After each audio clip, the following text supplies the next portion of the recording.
This Tallahassee kid right here, you're just getting started. And you also apparently Miss Terry's best friend, Terrion Arnold. Hello. How you doing? How you doing? I'm good. How are you? Where are you? Right now I'm in NYC at the NFL office. Ooh, excuse me. What are you doing there? Just hanging out with Roger Goodell? Nah. I'm just hanging out with my people, shaking hands, laughing, giggling. Shaking hands, laughing, giggling, doing a few TikToks, kissing babies, the whole nine. I'm so happy for you. It's nice to meet you. I'd like you to tell me, and now that I know you, who is this guy? Who's this guy, and what is he saying?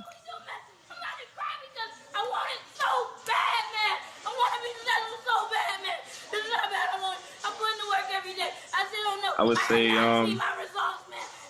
that's a 10-year-old kid who was, just preaching. And it was one of those things where they almost say, like, I kind of caught, like, the Holy Spirit.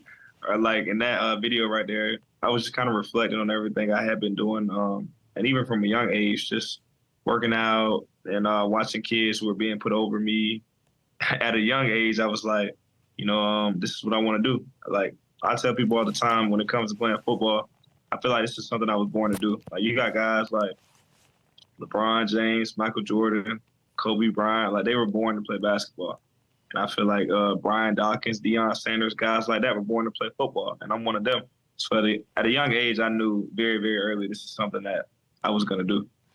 And you did it at different positions. You're very versatile. You played wide receiver and safety in high school, meant to play football, of course. And you did get, you got an offer from Alabama. You switched to cornerback in college. You become an All-American in 2 seasons.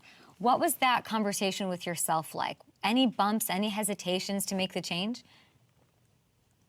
Oh, there was a lot of bumps in the road. I've always felt like playing offense, just liking the ball in my hands. Same thing like when I catch interceptions. Like, I'm a crowd pleaser.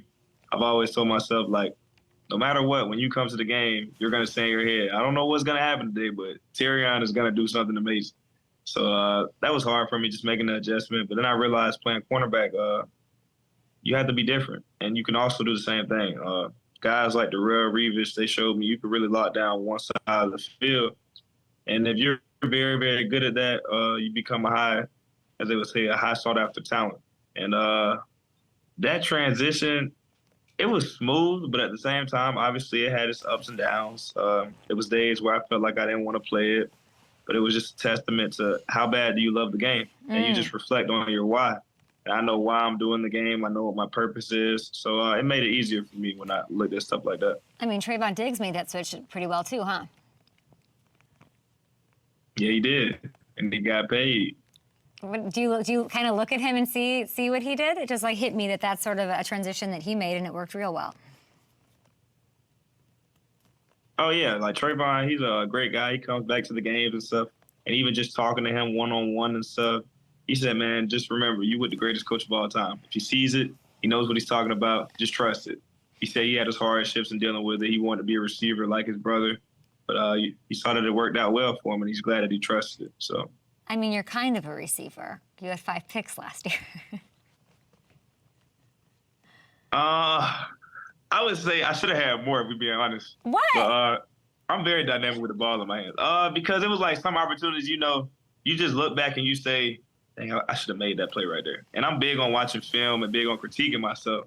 So when I'm sitting back, I'm like, dang, like, you let that one slip away, T. Like, as a corner, you have limited opportunities. Obviously, like, this year going into the NFL, I'm probably the most excited I've been about anything because as a rookie, they're going to try you. They're going to test you. They're going to throw it. So it's an opportunity to make a lot of big plays and really establish yourself. Like, it's almost like being a freshman all over again. Terrion, your confidence is off the charts and exactly what it needs to be a successful corner. Five picks is a lot, and I'm curious about your relationship with the draft itself. Like, there's ups, there's downs, there's it's fun, it's a long, sort of grueling process. How much does it matter to you if you're the first corner on the board, off the board, being as confident as you are?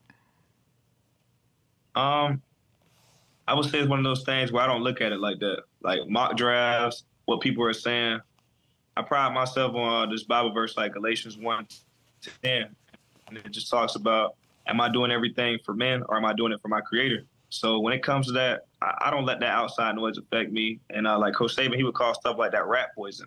So with that, being the first corner on the board, it would be great. It would be a good accomplishment. But with the draft, you just want to go to the team that has the perfect fit. And watching the draft last year, it kind of just showed me like guys like Devin Witherspoon. Like, okay, I knew he was pretty good. I knew he was a high sought after talent, but some guys were saying he would be like a pick early in the teens. But you see that the Seahawks, they went ahead and took him, and they took that risk. But at the same time, you also have guys that fall back and guys that you don't really know about, like even a testament to 49ers quarterback. Look at him. He took his team to the Super Bowl, and he was one of the last picks in the draft. So it doesn't matter. It's just all about fit, and I just want to go to the right situation for me. And obviously, if a team drafts you, they think the world of you, and you know, they put all that time, they did their research, they invested in you. So I just want them to reap the rewards off the benefit that they invested in me. I mean, you are going to be there, so you know you can't go too late, right? There, and you're in New York. New York. I mean, New York is talking about taking a corner. How would you feel about that backdrop that you have behind you, that city skyline? Oh, some people just fit certain cities. I feel like I'm one of those people that fit wherever I go. Like I'm big on just having a personality, and a lot of people, they kind of call it like the new generation of like how prime time is. And with me, I would say I'm humble. I'm a humble guy, but at the same time, though, I just do me. Like when I walk in the room, my confidence is real because you got to know who you are. Even like how you were saying, just a testament to playing corner. If you don't have confidence in yourself, don't expect anybody else to have confidence in you. Same thing when you go on this show. When you interview and you do well, I've been watching you like, hey, it's a certain type of charisma and type of charm you have to get the best out of your guests. I hear you want to be in TV someday. Oh, most definitely. I'm going to be an actor. Really? Okay, let's plot the perfect future. You're all pro. You've won like 3 Super Bowls, whatever. What does your acting career look like? What do you like? Who do you liken it to? What do you want to do? See, I want to be like a real actor. So, like, you know, guys like, okay, perfect example, LeBron and Michael Jordan, they film Space Jam. Nah, like, that's cool and all, but I'm trying to do, like, real movies. Like, that was like a motivational movie or something like that. Like, with me, I'm thinking, like, even how they got the TV show Power, like, just something like that, but like a testament, because just giving the people what they want to see. So, perfect example would be, like, me doing Hey Rookie. Like, when I do Hey Rookie, the NFL show, like, I'm just being myself. So with me, I could almost be like an actor / producer and just show people like, okay, perfect example, the younger generation. Like it's a different way to make it out and a different way to be successful other than just falling victim to certain circumstances and rough environments. Like it's just a different way out. So I would feel like my movie could be called like Different Way Out. And it could be something like where it was like 2 brothers, one chose this path, one chose this path, and the other one became envious of this one, almost like Cain and Abel. But although he became envious of it, he still never got like what he wanted to get, something like that. Is this a story about you and Kool Aid McKinstry? Nah, see, if me and Kool Aid filmed the movie, I kid you not, it would literally be like, obviously different personalities, but it would have to be something like we're both trying to accomplish this goal together and we're using each other and guiding each other. Because with him and me, I mean, that's my brother. Like, if I do something wrong, he gonna tell me about it whether I want to hear it or not. Same thing with him. And we push each other to be better. Like, I wouldn't be in this position without Kool Aid. And I say that wholeheartedly. I say that from the bottom of my heart. Like, why? Yeah. Why wouldn't you be in this position without him? Oh, because he tells you what you don't want to hear. And then having somebody as high rated as you, having somebody that pushes you every day, most people don't have that. Like, when you look at college teams, they normally have one premier cornerback. At Alabama, we've had cornerbacks that came through that were great and stuff, but you only really hear about one.